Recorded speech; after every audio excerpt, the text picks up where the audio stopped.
Well, the new report may have just thrown a major wrench into the federal government's plan to reduce greenhouse gas emissions. The report was carried out with participation from Environment Canada, and it says CO2 emissions from some oil sands operations may in fact be far higher than the companies are reporting.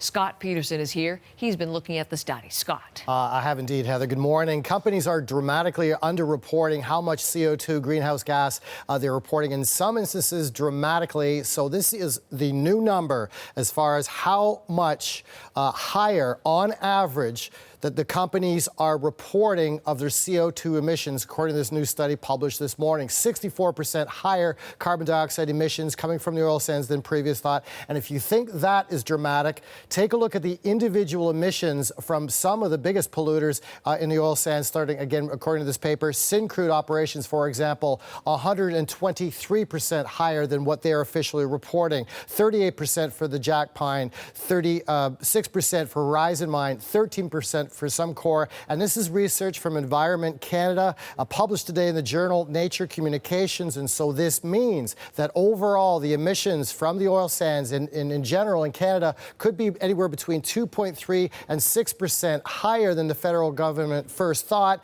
And so this might mean that the government might have to recalibrate all of their thinking. And again, this is from in research from Environment Canada and published today in the journal Nature Communications.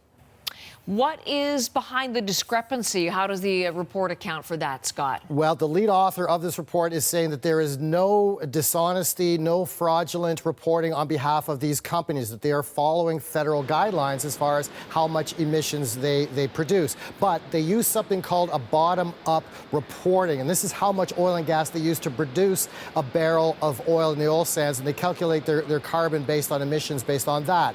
But the scientists in this study that we're learning about today used air samples over 4 major mining operations in northern Alberta, 80 hours of flight, and those samples are telling us quite a different story this morning, that they're that much higher in emissions, and in this instance, 64% higher CO2 emissions than the companies are officially reporting, Heather.